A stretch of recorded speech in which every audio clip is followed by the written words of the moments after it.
안녕하세요. 장검중학교 2학년 학생들. 자, 오늘은 두 번째 동영상 강의이자 본격적으로 역사 수업 들어가도록 할 텐데요.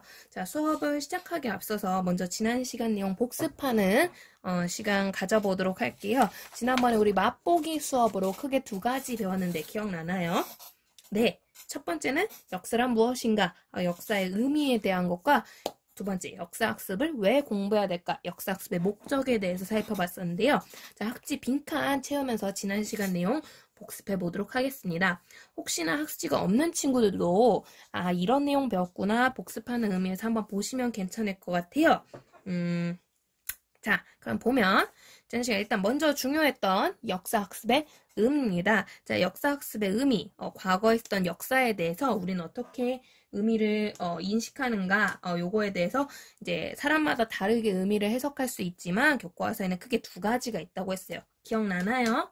네, 첫 번째는 과거에 있었던 일, 그 자체, 사실, 객관적인 것들, 사실 그 자체에서 사실로서의 역사라는 게 있다고 했었고요. 두 번째는 누군가 기록을 한 것들이요. 주관적이고 생각이 들어간 기록으로서의 역사가 존재한다. 두 가지 의미가 있는데요. 이 두 가지 의미의 역사 모두 역사를 연구하는 자료들, 사료라는 것을 통해서 내용을 확인할 수 있다라고 했습니다. 기억납니까? 그래서 사료라는 게 존재하는데요.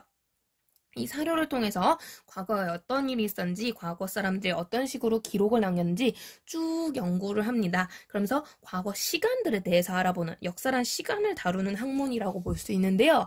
그러다 보니까 이 시간을 의미하는 다양한 단어들이 등장을 해요. 그래서 교과서 14쪽을 보시면 요거에 대해서 교과서가 아주 친절하게 설명을 해놨는데 혹시 안 읽어본 친구가 있을까봐 앞으로 이게 계속 나오는 단어거든요. 그래서 한번 익혀보라고 학습지에다 문제를 넣어놨습니다. 기원전, 기원후, 세기, 연호라는 단어들이 되겠고요.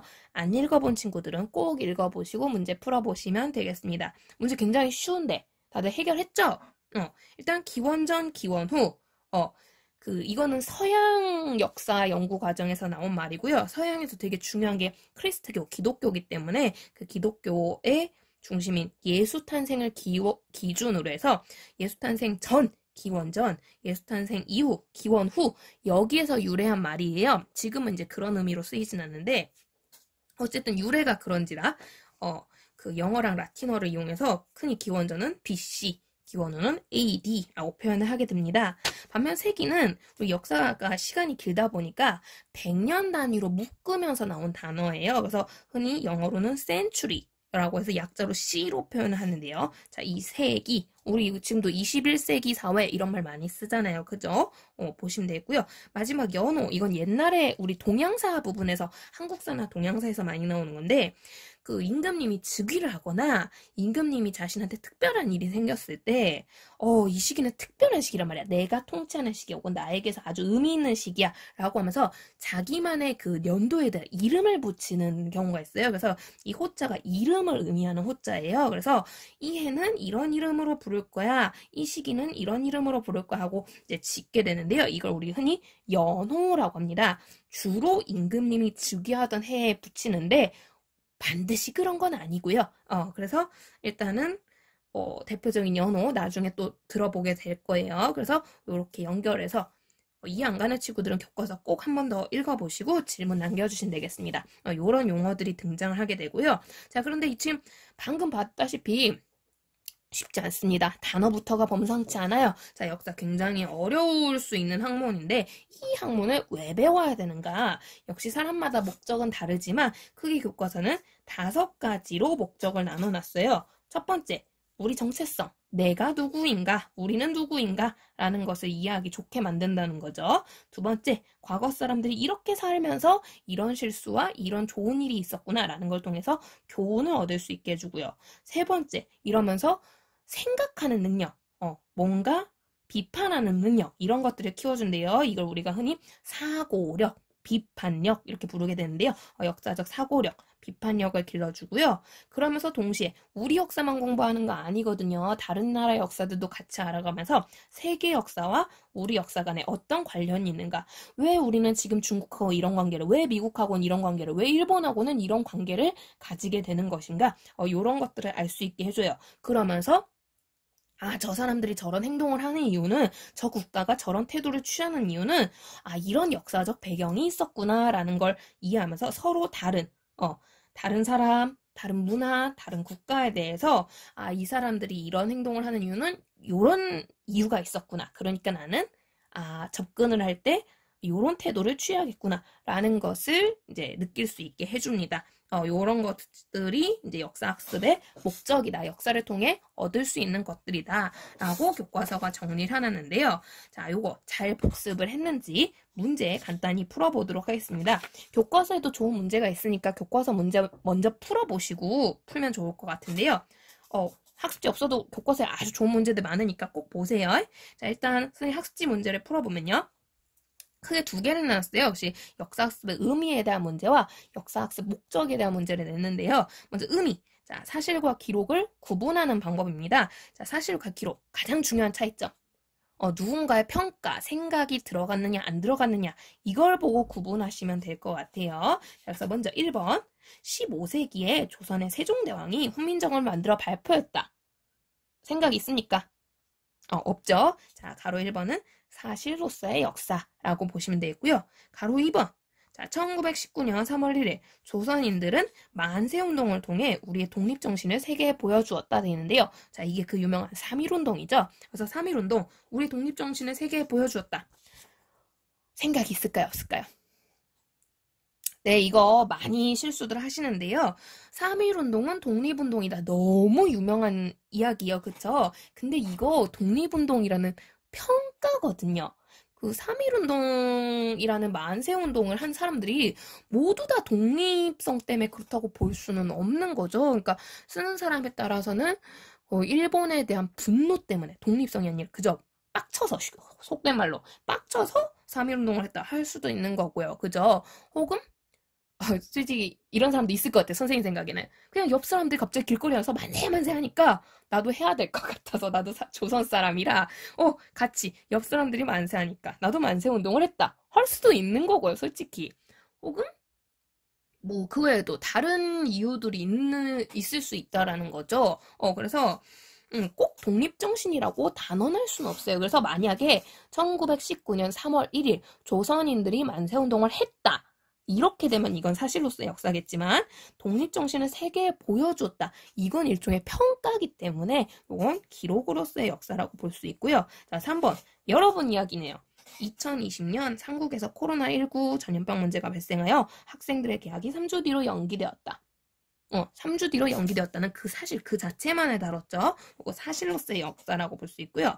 4, 5번은 교과서에 등장한 역사의 의미에 대한 아주 유명한 명언이라서 한번 넣어봤어요. 4, 5번. 랑케라는 사람하고 카라는 사람이 아주 유명한 역사가인데요. 그 랑케라는 사람은 우리 역사가 이런 의미를 지닌다고 정의를 한 거예요. 역사 연구는 단지 실제 본래 있었던 그대로의 것을 보여줄 뿐이다. 이 랑케라는 사람은 사실과 기록 중 어떤 역사를 중요시 여겼다고 볼 수 있나요? 그대로의 것이니까. 그쵸? 이건 사실로서의 역사라고 볼 수 있는 거고요. 자, 그럼 반면 E.H. 카라는 사람은 부지런한 상호작용, 현재와 과거의 끊임없는 대화래요. 왜냐? 이 역사가가 자신의 생각을 담아서 역사를 기록을 해뒀기 때문에 이 기록이 어떤 생각을 담았는지, 어떤 의미를 지니는지 현재 사람이 과거 사람한테 끊임없이 말을 걸어야 된다는 거예요. 즉, 카라는 사람은 랑케랑 다르게 기록으로서의 역사를 강조한 사람이라고 볼 수 있는 거죠. 교과서에 있어서 한번 넣어봤어요. 그래서 이런 식으로 여러분 그 문장을 보시고 생각이 있느냐 없느냐 잘 판단하셔야 돼요. 이게 사실로서의 역사, 기록으로서의 역사를 구분하는 방법이고요. 이걸 여러분이 구분을 하는 게 왜 중요하냐? 이걸 구분해야 이게 진짜 있는 일인지 이 사람의 생각인지를 알 수 있거든요. 예컨대 아까 얘기했던 독립정신 같은 거요. 그냥 여러분 이거 팩트구나 받아들이면 이거 말고 다른 의미는 없는 거예요. 3.1운동에.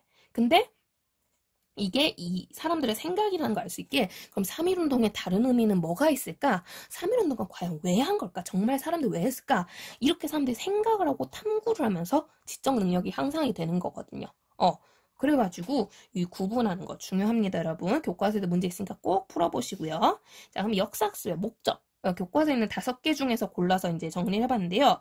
교과서 꼼꼼히 읽어보신 분은 알겠지만 이 두 문장 모두 약간 이제 내가 바꿔놓긴 했지만 내용이 교과서에 있어요. 있어서 이제 제대로 읽으신 분은 답을 찾기 쉬우실 건데요.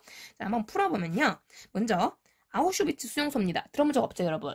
이 아우슈비츠 수용소가 아주 유명한 유태인 학살 사건의 장소예요. 그래서 그러니까 일종의 감옥 같다고 보시면 되는데요. 이 안에 이제 2차 세계대전 당시에 히틀러라는 아주 나쁜 놈이, 그게 다들 아실 거라고 봐요. 히틀러 너무 유명하니까. 이 사람이 유태인들을 이제 가둬놓고, 그러니까 안내 일기 나오는 안내가 여기에 바로 들어있었던 거죠. 그래서 학대하고 착취하고 결국에 나중에는 이제 다 가스실에 넣어놓고 다 죽여버리고 이런 이제 일이 있었던 장소인데 이걸 일부러 이제 독일 사람들이 안 부셔놓고 남겨놨어요. 왜냐? 이걸 보면서 과거에 우리가 이렇게 나쁜 짓을 했어. 이건 정말 나쁜 일이야. 나쁜 일이니까 다시 하면 돼, 안 돼? 다시 이런 일이 일어나면 안 돼라는 걸 기억하기 위해서. 다시 이런 일이 일어나면 안 돼. 우리는 깨달은 거죠. 배운 거죠. 아, 이런 일은 나쁜 짓이구나. 교훈인 거예요. 이해됩니까? 똑같아요. 우리나라도 소녀상 모르는 사람 없죠? 일본군에 의해서 이런 끔찍한 일이 전쟁 시기에 있었구나. 옛날에, 과거에. 여성들을 이렇게 대하면 정말 마음 아픈 일이구나. 교훈을 얻은 거예요. 다시는 이런 일이 일어나게 하지 말자. 그래서 1번은 교훈의 획득이라고 볼 수 있는 거고요. 자, 2번. 아프가니스탄에 있던 바미안 불상. 불상이래요. 불교 관련 유적이에요. 세계문화유산에 등재된 최대의 석불이래요. 석불. 돌로 만들어진 불상인데요. 엄청 이제 의미가 있는 불상이라고 볼 수 있는 거죠. 그냥 불상이 아니라. 근데 이 불상을 2001년에 이슬람 율법에 어긋난다고 믿었던 탈레반 정권이 파괴를 했대요. 어머나. 물론 이슬람교 입장에서 불상은 중요한 유적이 아니에요.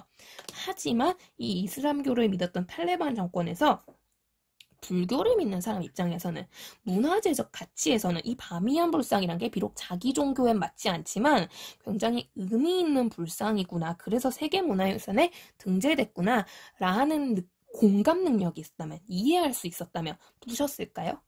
아니라는 거죠. 그래서 역사 공부를 함으로써 나랑 다른 종교지만 다른 문화에 해당하는 유적이지만 이건 가치가 있구나라는 걸 공감하는 능력이 지금 이 탈레반 정권에 부족했던 거예요. 자, 역사를 공부해야 되는 이유? 서로 다른 것들을 이해하기 위해서. 서로 다른 역사 문화와 존중이라고 볼 수 있는 거고요. 요거 정답. 요것들이 되겠습니다, 여러분. 그래서 혹시 답을 꼭 똑같이 적고 싶다는 친구들은 일시정지해서 보시면 될 것 같아요. 그래서 이런 식으로 문제를 정리해서 저번 시간 내용 복습을 해봤습니다. 자, 그러면 이렇게 우리는 역사의 의미가 이런 것들이 있고 역사를 왜 공부해야 되는지 정리를 해봤는데요. 다시 한번 얘기하자면 근데 솔직히 이 부분은 답이 원래 없는 게 맞아요. 사람마다 정의 내리기 나름이기 때문에 각자 역사란 과연 뭘까? 나는 왜 역사 공부를 해야 될까? 고민을 잘 해보시면 좋을 것 같고요. 자, 그런 의미에서 그러면 이제 본격적인 역사 공부 시작해 보도록 합시다. 자, 우리가 오늘 배울 내용은 바로 선사시대라는 내용이 되겠는데요. 선생님, 선사시대가 뭔가요? 우리 역사 배운다고 안 그랬나요? 할 수 있어요, 여러분. 자, 13쪽 교과서를 보시면요. 실은 우리 역사라고 하지만 이 역사라는 거 저번에 얘기했지만 사료라는 걸 통해서 역사를 보거든요. 근데 이 사료가 애매한 사료가 좀 있어요. 이게 뭐냐? 14쪽을 보시면요, 여러분. 사료의 종류라고 해서 이렇게 여러 가지가 나오는데요. 실은 여러분 내가 사료 어떤 거 있게요? 하고 물어보면 학생의 한 80% 이상이 주로 요런 사료 얘기해요. 조선왕조실록이요. 책이요. 편지요. 비석 글이요. 그래서 주로 우리가 사료하면 가장 많이 꼽는 게 뭐냐? 글로 적힌 사료예요. 이게 좀 글자로 적혀있죠. 그래서 읽음으로써 이 사람들을 적어놓은 것을 읽음으로써 우리가 역사를 이해하는 경우가 많은데 문제는 이 글이라는 것들, 문자라는 것이 인류가 딱 만들어진 그 순간부터 쓴 게 아니라는 거예요. 당장 우리 한글이라는 글자만 해도 누가 만드셨죠?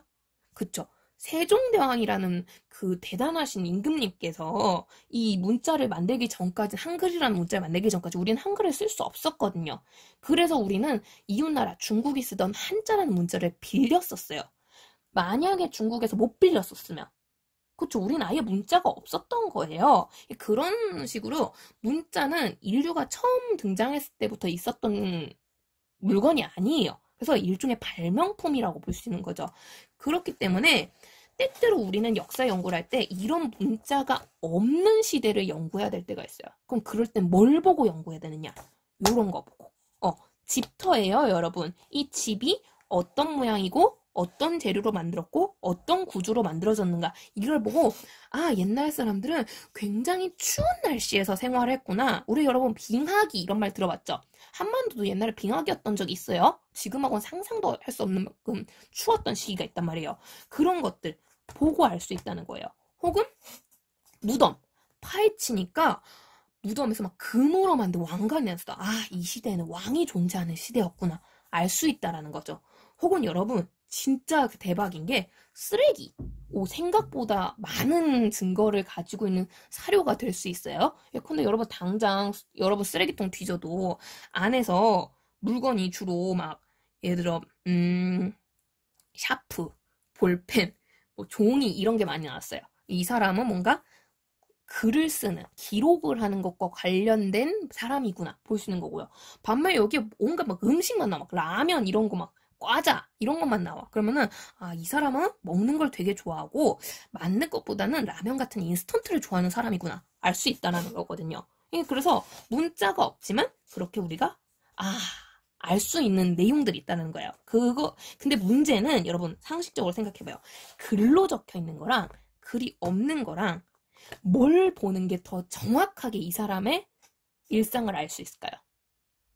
당연히 상식적으로 글이 있는 게 더 쉽겠죠? 근데 여러분 어제 내가 뭘 했는지 일기장을 읽는 거랑 내가 어제 입었던 옷을 보는 거랑 뭐가 더 정확하겠어요? 그쵸? 일기장이라는 거예요. 그래서 문자가 있는 시기의 역사를 연구하는 게 사료적으로 훨씬 더 정확도가 있는 역사 연구라고 할 수 있고요. 그걸 우리는 역사시대라고 부르게 되는데요. 그런데 문자 사용이 아직 있기 전 이 시기는 우리가 역사의 모습을 알 수는 있지만 흐릿해요. 추리를 해야 돼요. 그래서 역사라고 하기 조금 미묘해 하는 역사의 비교적 앞선 시대가 있어요. 이걸 우리가 흔히 선사시대라고 부르게 됩니다. 그래서 선사시대, 역사시대, 문자를 기준으로 나눠서 보게 되고요. 역사에 비해 선사는 상당히 흐릿하다, 추측을 할 수밖에 없다라는 거죠. 그러니까 단적인 예로 그래요. 집터에서, 근데 미래라고 봅시다. 우리 집터에서 치마로 된 옷 복장이 엄청 많이 나온 거예요. 여러분. 치마. 그러면 이 집에는 여러분 생각해보세요. 여자가 많이 살았을까요? 남자가 많이 살았을까요? 여러분 관점에서. 치마 막 화장품 이런 게 엄청 나왔어. 유적으로. 왠지 여자가 많이 살았을 집 같죠? 그쵸? 근데 여러분 그거 아세요? 스코틀랜드는 퀼트? 옷 내가 이름을 까먹었는데 치마가 남성 전통 복장이에요. 그 되게 유명한 옷 있거든요. 치마가 곧 여자 옷이다. 선입견이에요. 그런 식으로 추리가 틀릴 수도 있다라는 거예요. 그래서 되게 조금 아는 게 추상적일 수 있다라는 거지. 화장품만 해도 요새 여자만 화장해요? 아이돌 집 봐봐요. 선생님보다 화장품 더 많던데요, 걔네가. 남자들도 이제 화장하는 시대라는 거죠. 그래서 굉장히 좀 정확도가 떨어진다라고 볼 수가 있고요. 근데 이 정확도가 떨어지는 이 시기가 생각보다 깁니다.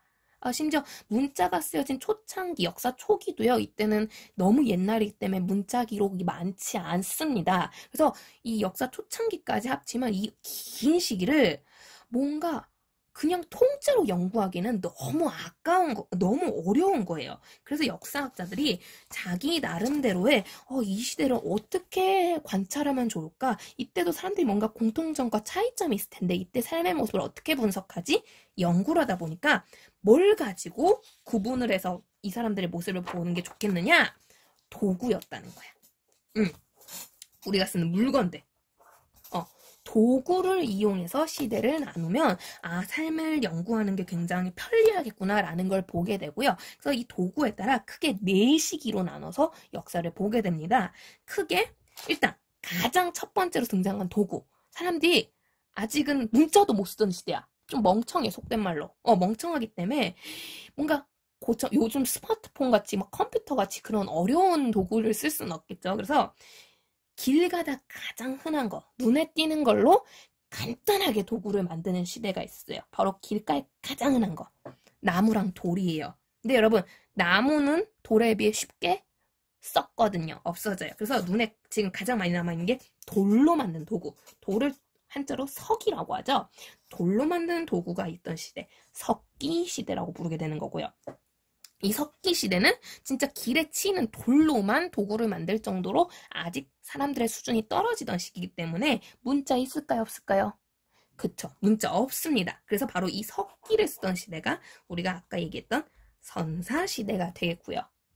그런데 이 석기 시대도 보니까 너무 길어가지고 다시 자세히 관찰하다 보니까 이 석기가 조금 사람들이 진짜 멍청하게끔 힘으로 팡팡 내리치면서 무식하게 쓰는 아주 후진 석기가 있고 그걸 좀 옛날 석기라고 구석기.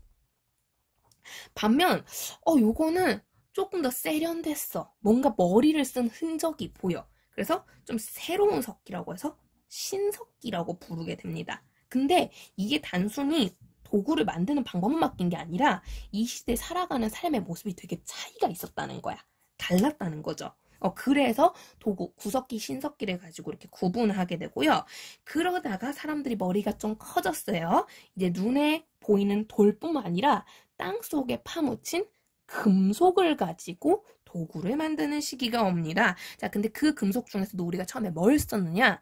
여러분, 우리 올림픽 할 때 금은 동메달, 동 들어봤죠? 10원짜리 재료이기도 한 구리예요. 이 구리.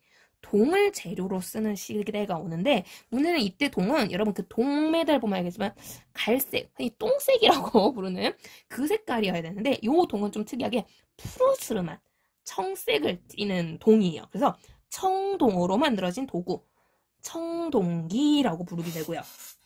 석기 시대에서 한 단계 더 발전하면 청동기를 쓰는 시대가 오게 됩니다. 근데 이 청동기는 진짜 눈에 안 보이는 땅 속에 숨어진 그 금속을 찾아서 만들 수 있다는 거예요. 도구로 만들었다는 거예요. 머리를 좀 쓴다는 얘기죠? 그러니까 이 시대는 드디어 문자를 사용하는 시대이기도 합니다. 그럼 문자를 사용하니까 이제는 선사시대가 아니다?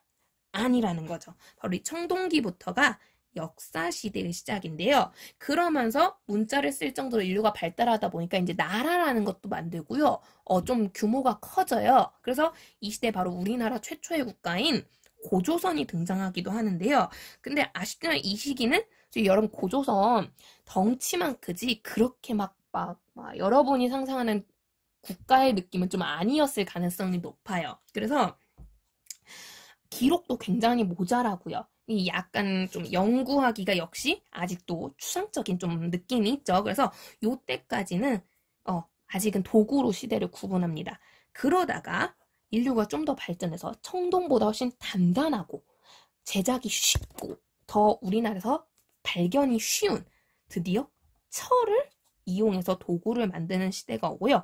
이걸 철기 시대라고 하게 되는데 문제 철이란 도구는 생각보다 쓰임새가 많고 굉장히 유용한 금속이었다는 거야. 그래서 이 철기는 언제까지 쓰고 있느냐? 오늘날까지 쓰고 있다는 거죠. 여러분 실은 오늘날도 일종의 철기 시대라고 볼 수 있는데요. 그러니까 철기 길죠? 그래서 철기도 이제 구분을 하게 되는데 이 철기 때부터는 본격적으로 우리가 생각하는 그런 느낌의 나라들이 만들어지기 시작해요. 그래서 이제 청동기 때까지는 도구를 이용해서 주로 시대를 구분하다가 철기부터는 나라 이름을 이용하게 됩니다. 그러면서 여러분 많이 들어봤어요? 고구려, 백제, 신라가 등장하는 삼국시대. 그러다가 이 삼국을 통일한 통일 신라 시대. 이걸 뒤이어서 통일을 다시 했던 고려 시대. 이걸 계승했던 조선 시대. 그리고 이제 오늘날 현대까지 여기가 철기 시대에 포함된다고 보시면 되겠어요. 이렇게 해서 시대가 쭉 이어지는데 우리는 그 중에서도 오늘 뭘 배울 거다? 선사 시대. 다시 말하면 뭘 도구로 쓰던 시기? 그쵸? 석기 시대. 돌을 도구로 쓰던 시대라고 볼 수 있는 거고요. 자, 이 석기 시대 길기 때문에 또 구분한다고 했어요. 바로 구석기와 신석기로. 근데 같은 석기를 씀에도 이 두 시대 같은 모습이다, 다른 모습이다? 그쵸. 다른 모습이었다라는 거죠. 그래서 이 선사시대, 과연 두 시대 같은 석기인데도 어떻게 차이가 나는지, 왜 차이가 나는지 여기에 포인트를 두고 공부를 하시면 되겠습니다.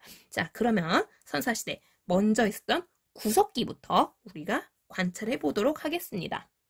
자, 여러분, 구석기 시대입니다. 먼저 우리가 볼 시대인데요. 교과서 20쪽, 21쪽을 보시면 설명이 자세하게 나와 있는 시대예요. 자, 이 구석기, 아까도 말했지만 이제 조금은 석기 중에서도 후진석기를 쓰는 여러분 이해를 돕기 좀 용어를 이렇게 쓸게요. 그래서 후진석기를 쓰는 시대라고 볼 수 있는데요. 바로 이 후진석기, 교과서에 있죠? 뗀석기라고 부르게 됩니다. 자, 바로 옆에 있는 요 사진 속의 석기들이 가장 대표적인 뗀석기가 되겠는데요. 이때는 진짜 무식해요. 인간이 쓸 수 있는 게 힘밖에 없는 거예요. 그래서 돌하고 돌을 팡 하고 부딪혔더니 약한 돌이 떼어진다라는 거죠. 그래서 여러분 지금 사진 보시면 자세히 보면 이렇게 떼어진 흔적 찾을 수 있겠습니까? 요렇게 석기를 떼어내서 제작을 했다고 해서 이 석기를 뗀석기라고 부르게 되고요. 요게 이제 구닥다리 버전, 옛날 석기, 구석기라고 불리게 되는데요.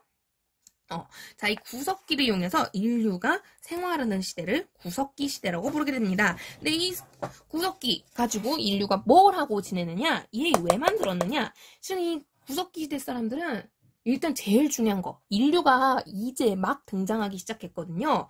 이 사람들은 그냥 생존 자체가 중요했던 시대예요. 살아남아야 돼. 솔직히 인간이 먹이사슬의 지금 정점이라고 많이 얘기들을 하는데 의외로 인간 자체만 보면 뭐 없어요, 여러분. 그 재난영화 같은 데도 보면은 생각보다 인류가 문명이 무너지는 순간 되게 살아남기 힘들거든요. 막 사자나 호랑이처럼 막 날카로운 발톱 어금니가 있는 것도 아니고요. 막 독사, 뭐 전갈처럼 독을 가지고 있는 것도 아니고요. 그렇다고 뭐 치타처럼 막 날렵한 그런 속도를 가지고 있는 것도 아니고요.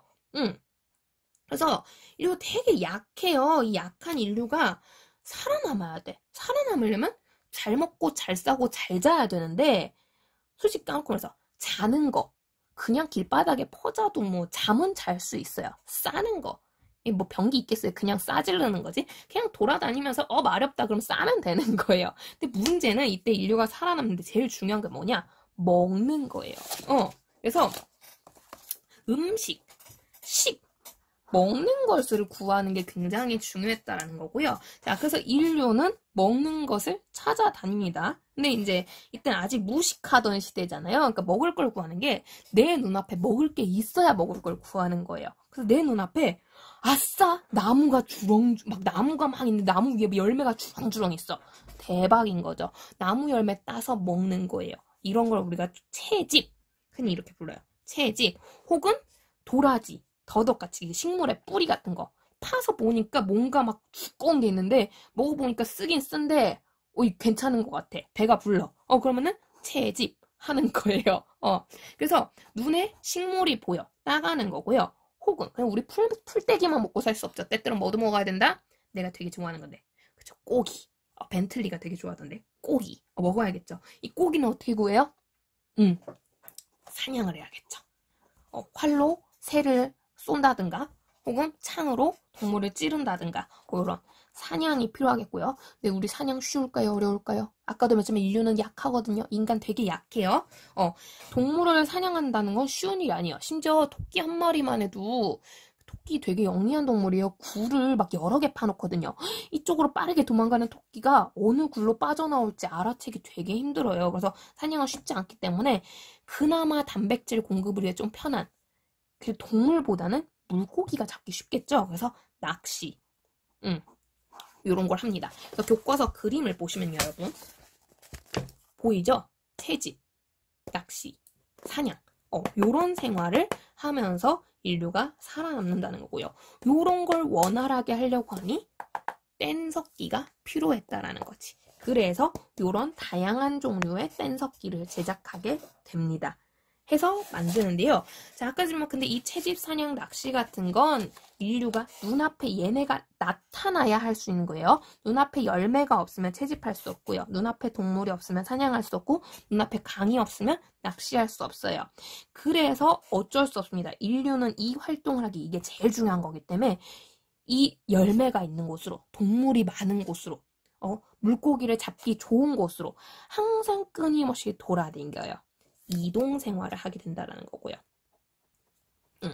근데 이동 생활할 때 나 혼자 막 돌아다니면 당장 다른 동물 식사가 되겠죠? 그렇기 때문에 내가 살아남기 위해서, 보호받기 위해서, 그리고 아까 말했지만 이 어려운 활동을 성공해내기 위해서 나는 팀을 만들어요. 이걸 우리는 우리말로 무리라고 하게 됩니다. 팀을 짜는 거예요. 나 혼자선 너무 힘드니까 팀플레이 하는 거죠. 그래서 이동 생활과 동시에 무리 생활을 하게 되는 거고요. 그럼 이 팀을 잘 유지하려면 팀 내 구성원에 차별하면 될까요? 안 될까요? 안 되겠죠? 우리 팀은 모두 함께 힘을 합쳐서 채집, 사냥, 낚시를 하는 굉장히 함께 반드시 존재해야 되는 동등한 존재들인 거예요. 그래서 이 구석기 사회는 평등사회라는 특징을 지니게 됩니다. 이해됩니까? 그래서 이런 생활을 하게 되고요. 그리고 돌아다니다 보니까 필연적으로 우리가 사는 집, 잠잘 곳이란 게 가치가 좀 떨어져요. 그러니까 말 그대로 눈, 비만 피할 수 있으면 되는 거예요. 내가 눈, 비 피하고 잠을 푹 자야겠다고 집을 열심히 지어. 집을 열심히 지어도 며칠 후면 요것들 때문에 또 떠나야 되거든요. 이사 막 계속 댕겨야 되는데 예쁘고 좋은 집 만들 필요 없겠죠. 제일 좋은 건 집을 안 만들면 더 좋아요. 그래서 주로 잠을 자거나 할 때는 동굴, 바위 그늘, 특히 동굴 최고죠. 요런 데서 생활을 하게 되고요. 만약에 이 사냥을 위해서 내가 여기에 머무르게 되는데 동굴 바위 그늘이 도무지 보이지 않아. 그럴 경우 어쩔 수 없어요. 집을 짓긴 짓는데 열심히 짓는다? 아니라는 거죠. 막집입니다. 마구잡이로 대충 쌓아 올리는, 바람 불면 휙 무너질 것 같은 그런 집을 짓게 돼요. 그래서 요런 곳에서 생활을 하게 되고요. 자, 그러면서 생활하다가 어머, 이분이 나이가 드셔서 혹은 독사한테 물려서 갑자기 사망을 했어. 시체를 버려두지 않습니다. 이때 사람들이 이제 어느 정도 약간 이제 사람의 모습을 갖추기 시작하면서 우리가 지금 생각하는 것처럼 분명하진 않지만 약간 귀신이라든가 영혼이라든가 그런 것들을 생각을 하긴 하거든요. 개념이 조금 생기긴 했거든요. 그래서 이 죽은 뒤에 영혼들이 막 떠돌아다니거나 춥게 머물면 안 되니까 그 나름의 무덤이라고 할 수 있는 매장을 해줘요. 그래서 시체를 매장하는 일종의 무덤 같은 형태들이 나타나기 시작하고요. 이 묻을 때도 시체만 안 묻어요. 이 사람이 되게 아끼던 뭐 물건이 있다.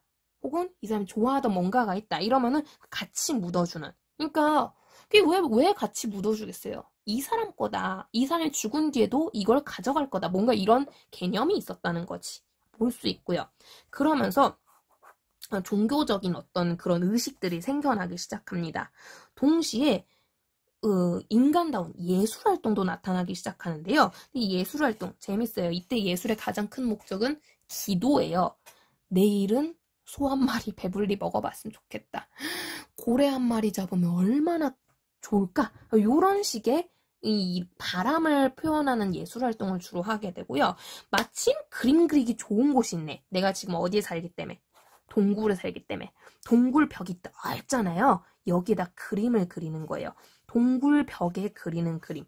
그래서 이걸 우리는 동굴 벽화라고 부르게 되는 거고요. 이 동굴 벽화에 주로 뭘 그린다고요? 내가 먹고 싶은 거, 내가 잡고 싶은 거, 내가 얻고 싶은 거 이런 것들을 주로 그리게 되죠. 그래서 교과서 21쪽 보시면요. 유명한 동굴 벽화 확인할 수 있는데요. 자, 에스파냐 알타미라라는 곳에서 발견된 알타미라 동굴 벽화, 프랑스 라스코라는 곳에서 발견된 라스코 동굴 벽화예요. 둘 다 뭐 그렸어요? 내가 먹고 싶은 거. 소고기 얼마나 맛있겠습니까? 이때 소고기 구하기 힘들어요, 여러분. 요즘은 소고기 좀 비싼 것만 빼면 얼마든지 먹잖아요. 이때는 아니에요. 몇 달에 한 번, 몇 년에 한 번 먹을까 말까 한 거예요. 그래서 너무 구하기 힘든 건데 제발 이거 잡아봤으면 좋겠다. 사냥의 성공인 거죠. 그래서 실컷 먹으면 우리 뭐가 찌게? 살이 찌겠죠? 이때는 그래서 실컷 먹어서 살찌는 게 제일 행복한 거예요. 그 바람을 표현하는 게 바로 요건 거죠.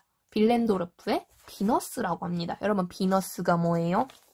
세상에서 제일 예쁜 여자죠? 그 제일 예쁜 여신. 그리스 로마 신화에 나오는 아프로디테, 비너스인데요. 제일 예쁜 여신이 이렇게 생겼다는 거예요. 후덕하고, 풍만하고, 뚱뚱하고, 요즘 같으면 당장 뚱돼지하고 불릴 그런 몸매인데, 이게 아름답다고 본 거죠. 왜냐하면 이런 몸매가 흔하지 않기 때문에, 먹을 걸 구하는 게 그만큼 어려웠기 때문이라는 거죠. 아쉽네요. 선생님이 이 시대 사람이었으면 정말 최고의 미녀였을 텐데. 네, 그렇습니다. 어쨌든 이런 특성을 지니는 시기가 구석기 시대라고 하고요. 자, 구석기 시대 정말 이런 생활을 했구나. 우리가 뭘 통해 알 수 있느냐? 바꿔들면 이런 지역에서 발견된 유적을 통해서, 유물을 통해서 우리는 확인할 수 있다라는 거죠. 근데 꼭 이것 보여주면 질문하는 친구였어요. 선생님, 그러면 이 지도에 나오는 유적지를 다 외워야 되나요? 외우지 마세요, 여러분. 요새 트렌드가 아니에요. 요즘은 이렇게 일일이 막 승리산 동굴 이런 거 묻는 질문 잘 안 나오고요. 여러분, 이게 구석기라는 것만 알 수 있으면 되는데요. 자, 지명을 외우지 않아도 구석기라는 걸 알 수 있는 아주 좋은 특징, 증거가 하나 있네요. 자, 왜 이 동네에서 유적이 많이 나올까요? 유물이 많이 나올까요?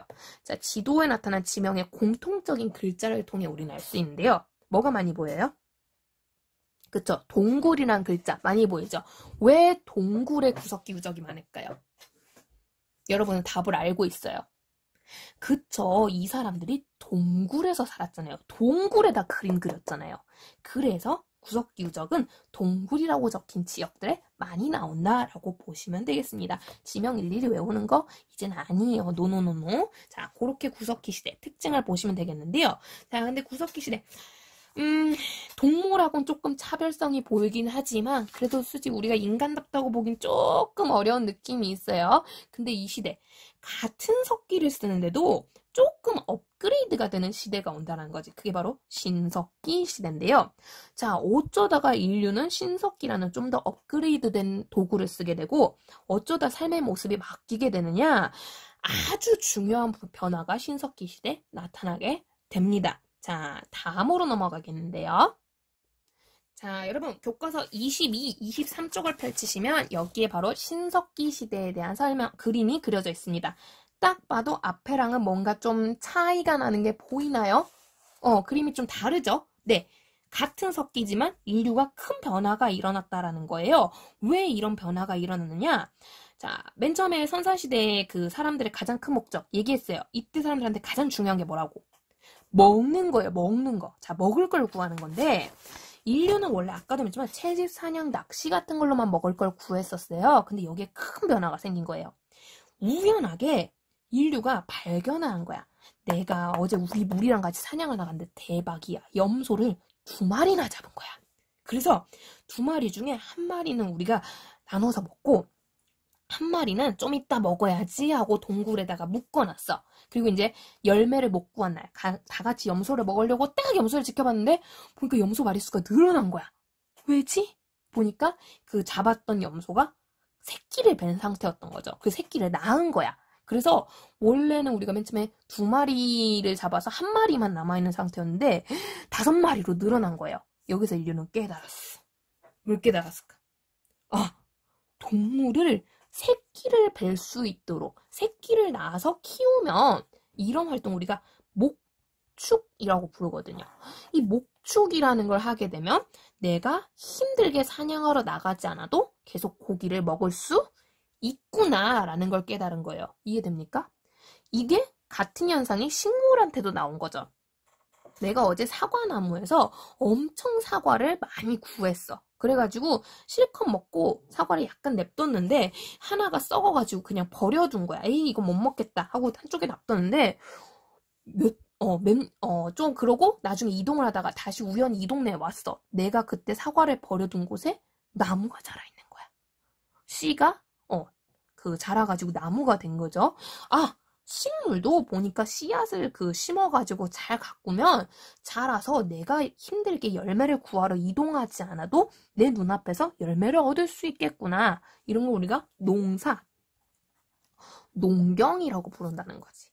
그래서 농경과 목축을 한다면 내가 힘들게 이런 활동을 목숨 걸지 않아도 먹을 걸 구할 방법이 있구나라는 걸 이 사람들이 깨달았다는 거고요. 결국 이 두 가지 방법을 인류가 사용을 함으로써 먹을 걸 구하는 방식이 바뀌면서 인류의 삶 자체가 엄청나게 변한다는 거죠. 그러면서 우리가 구석기 시대가 아닌 무슨 시대로 가느냐? 신석기 시대로 갑니다. 그래서 신석기 시대로 가는 과정 중에서 나타난 아주 큰 변화, 농경과 목축이 시작됐다는 거. 이걸 가리켜서 우리는 신석기 혁명이라고 불러요. 혁명. 엄청나게 큰 변화, 세상이 훅 뒤집히는 변화를 혁명이라고 하거든요. 신석기 시대로 혁명이 일어났다는 거야. 농경과 목축을 통해. 물론 주의하세요. 아직은 농경 목축 기술이 발전한 수준이 떨어지기 때문에 여전히 이런 생활도 하고 삽니다. 하고 살지만 옛날에는 여기에 올인을 했다면 이제 여기에 올인이 아니라 이런 방식도 적용을 하기 시작했다는 거죠. 이해됩니까? 그러면서 신석기 사회로 넘어가게 되고요. 먹을 걸 구하는 게 어느 정도 안정됐기 때문에 옛날보다 생각할 수 있는 여유가 커지면서 도구도 업그레이드를 시키게 되고 삶의 모습도 바뀌게 된다는 거죠. 그 단적인 예가 옛날엔 무식하게 떼어내서 도구를 만들었는데 이거를 갈아서 만드는 간석기라는 도구로 변했다는 거야. 그래서 돌을 힘으로 무식하게 때려 부수는 것뿐만 아니라 갈아냄으로써 훨씬 더 날렵하고 뾰족한 좋은 도구를 만들 수 있구나. 인류가 연구를 해냈다는 거예요. 그래서 석기를 만드는 방식이 좀 더 세련돼졌죠. 이거를 우리는 새로운 석기, 신석기라고 부르게 되는 거고요. 뿐만 아니라 단순 사냥, 채집, 낚시뿐만 아니라 농경, 목축까지 하면서 먹을 거의 양이 예전보다 늘어났어요. 늘어났으니까 보관하고 담아두고 저장할 게 필요한 거예요. 그래서 우리는 그릇, 이때는 흙으로 그릇을 만들어서 이걸 토기라고 부르게 되고요. 다양한 종류의 토기를 만들게 되는데 그 중에서도 가장 유명한 토기가 바로 요런 토기. 끝은 뾰족한데 자세히 보니까 표면에 빗살 모양의 그림을 그려놨어요. 그래서 빗살 무늬 토기라고 불리는 요런 토기, 이거 말고도 있습니다만 얘가 제일 유명해요. 요런 토기를 만들게 되고요.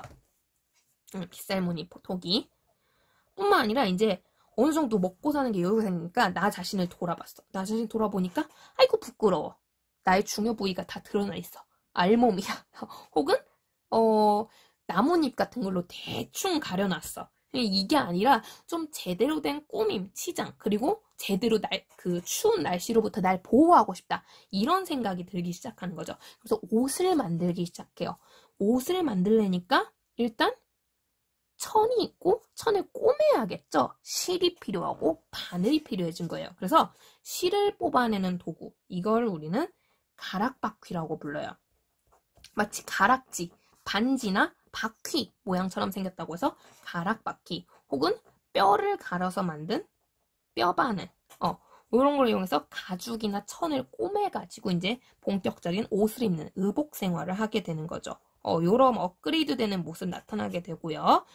뿐만 아니라 이제 농경과 목축이에요. 농경과 목축을 했기 때문에 옛날처럼 먹을 걸 찾아 끊임없이 헤매고 다닐 필요가 없어요. 더 이상 이동을 하지 않고 머물러 사는 정착 생활을 하게 되는 거고요. 정착을 하면서 어떻게 보면 사냥, 채집, 낚시도 하면서 농경, 목축까지 해야 될 일이 더 많아진 거죠. 그러니까 옛날보다 필요한 노동력의 양이 늘어났어. 무리가 커질까 작아질까? 커지겠죠. 그러면서 이 무리 간에 끈끈한 뭔가가 생겨요. 이걸 우리가 흔히 가족이라고 하죠.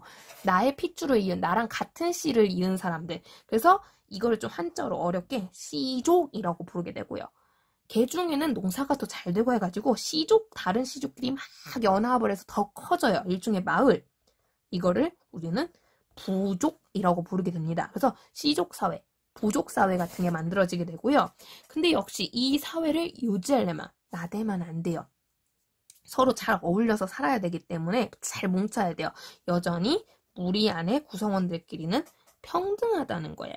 이해됩니까? 왜냐하면 이 지금 하는 역할들을 모두가 동일하게 다 같이 하고 있거든요. 누군 놀고 뭐 누군 안 하고 뭐 그런 게 아니야. 그렇기 때문에 평등한 사회고요. 단 구석기랑 약간의 차이가 있다면 무리가 나름대로 커졌기 때문에 일종의 리더가 등장하기는 해요. 마을에 따라서 주로 나이가 많으신 분들, 나이가 많으시니까 농사를 지을 때, 어떤 계절에 물은 얼만큼 부어주는 게 더 좋은지, 목축을 할 때 동물들을 어떻게 묶어두면 좋은지 이런 거 팁을 좀 알고 있는 어르신들이 있거든. 경험자가 있거든. 그런 분들이 아이고 거기서 잘하려면 요렇게 해주는 게 더 좋아. 조언을 해주는 사람들이 생겨났다는 거지. 이해됩니까? 그래서 리더라고 할 수 있는 지도자들이 나타나기 시작했다는 거. 약간 차이는 있는데 어쨌든 그래도 이 지도자 그렇다고 다른 사람들을 막 명령하고 이런 건 아니에요. 조언 정도 보시면 되겠습니다. 그래서 삶의 모습에 차이가 나타나기 시작했다는 거고요. 자, 이러다 보니까 사람들 여유가 늘어나면서 이제 종교적으로나 예술적인 활동도 더 발달하게 되겠죠. 그래서 예술적으로 나를 꾸미는 일이 더 늘어나요. 그 대표적인 게 교과서 24쪽에도 있는 요런 가면 같은 거 만들었다는 거예요. 조개 껍데기 가면이 되겠고요. 요거 말고도 이제 옷 같은 것도 예전보다 훨씬 업그레이드된 옷들이 등장하기 시작합니다. 의복 생활 본격적으로 시작했다는 것도 가락박기 알 수 있고요. 그리고 종교적으로도 예전에 그냥 막연하게 왠지 얘가 쓸쓸할까봐 시체를 묻어주는 것에서 끝났다면 이제는 여기 교과서에 여기 적혀 있는데요. 태양이나 특정 동물, 영혼 같은 걸 숭배하는 일들도 있었다는 거죠. 그러면서 숭배한다. 요런 것들인데 이거를 좀 어려운 말로 선생님 학습지는 적어놨는데요. 크게 어떻게 말하냐? 애니미즘, 애니미즘, 토테미즘, 혹은 샤머니즘, 요렇게 불러요. 그래서 애니미즘, 어디에나 영혼이 있다는 거예요. 그래서 여러분 판타지 소설 같은 데 가장 많이 나오는데요. 막 바람의 정령이라든가 그런 거 혹시 들어본 적 없나요?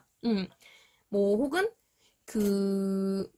이 나무에 이제 영혼이 들어있어서 막 나무를 뱉더니 막 피가 철철 흘러나왔다는 그런 전설이라든가, 이런 것들. 이런 게 일종의 애니미즘이라고 볼 수 있습니다. 그래서 영혼이 막 동물한테 영혼이 있고 식물한테도 영혼이 있으니까 소중히 대해야 된다. 이런 거고요. 토테미즘, 토템이란 일종의 상징이에요. 그래서 예를 들어 호랑이 같은 거 힘 세잖아요. 수호 동물인 거야. 인디언 부족이라든가 이런 부족들은 아직도 그런 신앙들이 남아있죠. 혹은 우리 아직 촌동네 마을 같은 데 가면 할머니들이 막 이런 거 신령한 나무라고 거대한 나무에 막 예쁘게 치장해가지고 막 해놓은 마을 상징이라고 막 놓는 거 있잖아요. 그런 것들. 특정한 동물이나 거대한 나무 같은 게 우리 마을의 상징인 거예요. 우리를 지켜주는 수호신이고 수호령이고 이런 식으로 생각하는 거. 요런 거를 토테미즘이라고 하고요. 근데 지금 이거 보면 다 동물, 식물이에요. 우리 말이 통해, 안 통해요? 안 통하는 게 정상이거든요. 말이 안 통하는데 얘네랑 대화가 가능한, 뭔가 신적 귀신들과 영혼의 대화가 가능한 그런 특수한 존재가 있다는 거지. 그걸 우리가 샤먼, 우리말로는 흔히 무당이라고 많이 부르는데요. 요런 이념을 샤머니즘이라고 부르게 됩니다. 그래서 뭔가 어디나 영혼이 있다. 태양이나 바람이나 이런 거 영혼이 있다. 혹은 동물이나 거대한 식물 같은 거가 나를 지켜줄 거야. 상징이야. 나의 상징이야. 혹은 그런 애들하고 대화가 가능한 특별한 존재들이 있어. 무당이 있어. 이런 것들. 이런 관념들이 이때 생기고요. 흔히 원시신앙이라고도 많이 하는데 우리 교과서는 그거를 이제 풀어 써놨는데요. 용어가 많이 이거 등장하니까 같이 알아두시면 좋을 것 같아요. 그래서 이런 식으로 훨씬 이전보다 발달된 종교적 관점이 등장하게 되고요. 이런 생각을 지닌 사람들이 이런 간석기비 세모니, 가락바퀴 이런 도구를 만들면서 농경 목축 생활을 하면서 씨족 부족 사회를 꾸리고 정착을 하기 시작했어요. 정착을 했다. 옛날보다 집의 가치가 높아졌다는 거죠. 그래서 옛날에는 그냥 주변에 보이는 동굴이나 내가 마구잡이로 지금 막집에서 살았다면 이제는 좀 집을 제대로 움켜쥐고 제대로 만들 필요가 있어요. 움집인데요. 이 움집, 위치가 중요합니다. 자, 움집. 농경과 목축을 하는 과정 속에서 움집을 만들었거든요. 그래서 반드시 움집은 주위에 물이 있어야 돼요. 그래서 물이 있는 곳, 강가나 바닷가에 위치하는 경우가 많습니다. 특히 강가나 바닷가는 농경 목축에 유리한 것도 있지만 또 하나 장점. 만일에 농경 목축이 실패했을 때 여기서 뭐 구할 수 있게요? 그쵸? 미역 같은 해조류도 구할 수 있고요. 물고기, 낚시도 가능하죠. 그런 점에서 만일의 사태를 대비할 수 있기 때문에 요런 것들로 인해서 우리는 강가 바닷가 주위에 집을 짓게 되고요. 그래서 동굴에서 유적지가 나왔던 구석기랑 다르게 신석기 시대는 주로 어디에 유적지가 존재하느냐? 강가나 바닷가에 존재하게 된다라는 거. 교과서 지도를 통해서 확인할 수 있겠습니다. 자, 여기까지 구석기 시대와 신석기 시대의 차이를 알아봤고요. 자, 이 차이를 가져오는 가장 큰 변화, 가장 큰 원인이 뭐다? 그쵸. 다시 한번 강조하지만 농경과 목축의 시작이었다. 이걸 우리가 뭐라고 표현하느냐? 신석기 혁명이라고 표현한다라는 거 기억해 주시면 되겠습니다. 자, 그러면 마지막 마무리 학습지 빈칸 채워보도록 할게요. 자, 빈칸 보시면요. 없으신 분들은 교과서에 그 메모하시면서 적어보시면 될 것 같아요. 자, 먼저 우리 오늘 배울 선사시대 의미부터 알아봤죠. 선사시대, 역사시대 이전의 시대를 의미하고요. 역사랑 선사시대를 구분하는 가장 큰 것, 뭘 사용하느냐 안 하느냐. 문자라고 했죠. 문자의 사용 여부를 통해서 선사시대와 역사시대를 구분하고요. 참고로 문자는 아까 얘기했듯이 청동기 시대부터 시작되기 때문에 이때부터를 우리는 역사시대라고 한다라는 거 볼 수 있습니다. 그러면서 특징을 보면 선사시대는 사료가 뭘로 기록되지 않는다? 그쵸? 문자로 기록된 사료가 존재하지 않다. 그래서 여러 종류의 유물, 유적 등을 통해서 추측하는데 정확성이 좀 떨어진다라는 거고요. 자, 선사시대 기간이 매우 길고 뭔가 없는 게 많아요. 그래서 이걸 때문에 뭘로 시기를 구분한다? 도구로 구분하는데 선사시대에는 주로 뭘로 도구를 만들었다? 돌과 나무. 그래서 선사시대는 석기시대라고도 불린다라는 거. 그럼 표 채울 수 있을까요? 못 채우는 친구는 13쪽 교과서 참고해서 적으시면 되겠는데요. 자, 보시면 석기시대라고 부르는 위에 들어갈 거 선사시대고요. 나머지 반절 역사시대겠죠? 뭐의 사용 여부가 기준이다? 문자. 볼 수 있고요. 자, 선사시대는 다시 둘로 나누네요. 앞에 있는 게 구석기 시대, 뒤에 있는 게 신석기 시대. 그럼 도구로 치면 언제부터가 역사시대라고? 위에 있었죠? 청동기 시대. 볼 수 있고요. 자, 그 중에서도 우리가 오늘 배운 거 선사시대입니다. 그게 구석기, 신석기, 모습의 차이가 있었다라고 했는데요. 먼저 구석기, 도구로는 뗀석기라는 게 가장 포인트가 되는 시대예요. 이 뗀석기를 이용해서 먹고 살 때 동물은 사냥으로, 열매, 식물은 채집으로, 물고기는 낚시로 획득을 하는데 눈에 있는 것, 있는 그대로의 것을 누리는 생활을 합니다. 그래서 눈에 없으면 못 구하니까 눈에 있는 것들을 찾아 계속 옮겨 다녀요. 이동 생활을 하고요. 근데 이동할 때 나 혼자 이동 안 하죠. 팀을 짰다고 했어요. 무리 생활을 하게 되고요. 자, 그러면서 평등한 사회를 이루는데 이 과정에서 얘네가 잘 때는 주로 어디서 잔다? 동굴, 바위그늘, 막집. 막집을 활용해서 잠을 자는 모습 보이고요. 자, 그 과정에서 죽은 사람이 뭐예요? 이 시체 어떻게 한다? 매장한다. 그냥 매장 아니고 도구 같은 것도 같이 이 사람 쓰던 거 볼 수 있고요. 자, 낙서를 막 하는데 주로 어디 낙서한다? 내가 사는 집인 동굴. 그래서 동굴벽화. 요런 거 있고요. 가장 유명한 작품 우리 확인했어요. 빌렌도르프의 비너스나 알타미라 동굴벽화. 라스코 동굴벽화, 요런 것들이 있다라고 볼 수 있고요. 대표 유적지들, 공통 글자가 있죠. 주로 무슨 글자 보인다? 동굴, 바위그늘, 그런 것들이 있다. 보시면 되겠고요. 자, 그러다가 무슨 사건이 발생하면서 신석기로 넘어간다? 신석기 혁명. 바로 뭐가 시작했다? 농경과 목축 활동. 요게 중요해요. 요걸 신석기 혁명이라고 부르게 되고요. 그러면서 신석기 시대로 넘어갑니다. 자, 뗀석기를 썼던 구석기랑 다르게 신석기는 무슨 석기? 간석기. 갈아서 만든다고 했죠. 간석기고요. 옷을 입게 되면서 뼈로 만든 바늘, 뼈바늘과 실을 짜는 가락바퀴 등장했고요. 먹을 것을 저장하고 보관하는 빗살무늬 토기 같은 토기들이 등장하기 시작합니다. 자, 그러면서 더 이상 이사 가지 않아. 이사 필요 없죠? 왜? 정착하기 시작했으니까. 그러면서 무리는 더 커졌어요. 그러니까 시족, 부족 얘기했었죠. 그런데 주의할 점, 여전히 사회는 평등하게 운영됐다는 거고요. 다만 집은 좀 업데이트를 해야 됩니다. 집 사는 게 중요해졌기 때문에. 그래서 막집이 아니라 움집인데 위치 중요하다 했죠. 강가나 바닷가.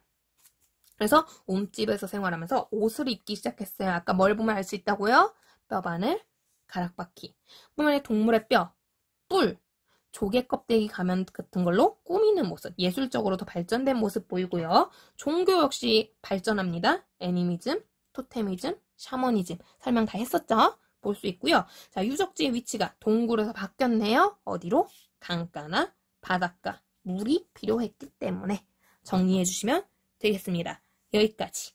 궁금하신 거는 댓글에 달아주시면 되겠고요. 첫 강의 열심히 들어주시느라 고생 많으셨습니다. 여러분, 감사해요.